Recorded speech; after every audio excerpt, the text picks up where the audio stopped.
அனைவருக்கும் வணக்கம்ப. தமிழச்சியான சுயா கற்பது தமிழிலிருந்து. இந்த பதிவில் நாம் காண இருப்பது திறனாய்வு குறித்த மாதிரி வினாத்தாள். இன்றைக்கு நாம் காண இருக்கின்ற வினாத்தாளின் எண் 2. சரிங்களா? புதிய வினாக்கள் இருக்கின்றன. அதனால் வினாத்தாளை முழுமையாக பாருங்கள். நன்றி. வாங்க வினாத்தாளிற்குள் செல்லலாம்.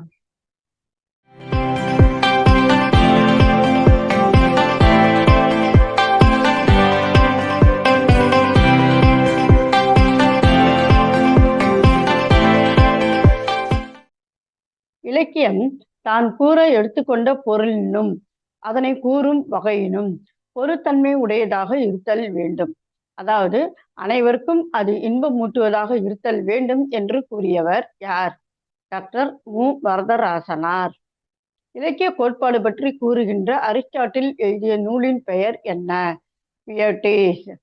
அரிஸ்டாட்டிலை போன்ற இலக்கிய கோட்பாடு பற்றி பேசும் நார்த்தோஃப்ரையின் என்பாரின் நூலின் பெயர் என்ன? Anatomy of criticism. அரிஸ்டாட்டிலின் இலக்கிய கோட்பாட்டுடன் ஒப்பிடப்படும் நம் இலக்கண அறிஞர் யார்? தொல்காப்பியர். திறனாய்வு அறிஞர் தி. நடராசன் குறிப்பிடும் திறனாய்வாளரின் தளங்கள் எவை? வாசிப்பின் போது கிடைக்கும் அனுபவங்கள், பொருள்கள் மற்றும் உணர்வுகள் ஆகும். அடுத்த வினா. நார்த்தோஃப்ரை கூறும் திறனாய்வாளன் பற்றிய கூற்று. கவிஞன் எந்த இடத்தில் விட்டு செல்கிறானோ அந்த இடத்தை திறனாய்வாளன் பிடித்துக் கொள்ளுகிறான். எவ்வளவு அருமையா சொல்லியிருக்காரு பாருங்களேன். விளக்கமுறை திறனாய்வின் அதாவது இன்டர்பிரட்டேஷன் பண்பை எவ்வகை திறனாய்வு பெறுவதாக திறனாய்வாளர்கள் கூறுகின்றனர்? புலப்பாட்டு திறனாய்வு பெறுகின்றது, அதாவது ஜோர்மனடிஸ். ரசனை முறை திறனாய்வு அல்லது அழகியல் திறனாய்வில் எது மிக முக்கியமானது? என்ன சொல்லப்பட்டிருக்கிறது என்பதை விட எப்படி சொல்லப்பட்டிருக்கிறது என்பது முக்கியமானது. இந்த அழகியல் திறனாய்வு முருகியல் திறனாய்வு என்றும் கூறுவார்கள். ஆக இந்த ஒரு திறனாய்வுக்கு 3 விதமான பெயர்கள். ஒன்று ரசனை முறை, மற்றொன்று அழகியல் முறை, மூன்றாவது முருகியல் முறை. சரிங்களா? அழகியல் திறனாய்விற்கு முன்னோடியாக இருந்த மேலை நாட்டு அறிஞரின் யார்? Immanuel Gantt.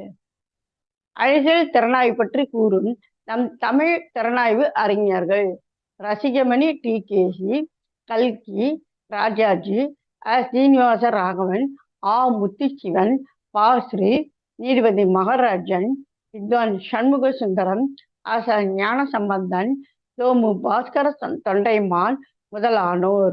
இதுல பாத்தீங்கன்னாக்க ரசிகமணி ஐயா, இவங்க சீனிவாச ராகவன், நீதிபதி மகாராஜன், வித்வான் பாலச்சந்திரன், இவங்கெல்லாம் பார்த்தீங்கன்னாக்கும் ஒரு குழுவாக இருந்து செயல்பட்டவர்கள். எல்லாமே இவருடைய கீழே வந்தவங்க.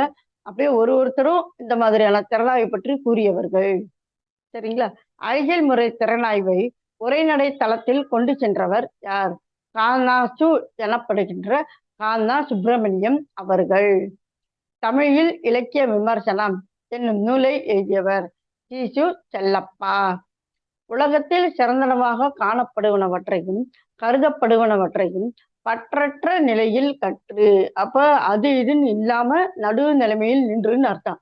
பிறருக்கு எடுத்து கூறுவதே திறனாய்வு என்று இலக்கணம் வகுப்பவர் மேத்யூ அர்னால்டு. 5 வகை திறனாய்வு அணுகுமுறைகளை பாகுபடுத்தியவர் யார்? அவை யாவை? Wilbur Scott.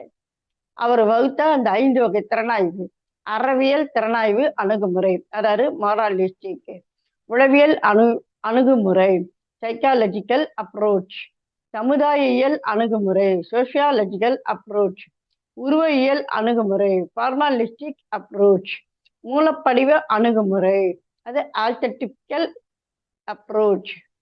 சரிங்களா? அடுத்து டி.கே.சியின் திறனாய்வு அணுகுமுறைக்கு ரசனை முறை திறனாய்வு என்று பெயர் கொடுத்தவர் யார்? சி. கனக சபாபதி. சரிங்களா? ஆக திறனாய்வு கொடுத்த வினாத்தாள், மாதிரி வினாத்தாள் இன்றைக்கு நாம் பார்த்தோம்பா.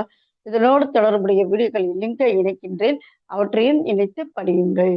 மீண்டும் ஒரு புதிய பதிவில் சந்திப்போம். நன்றி, வணக்கம்.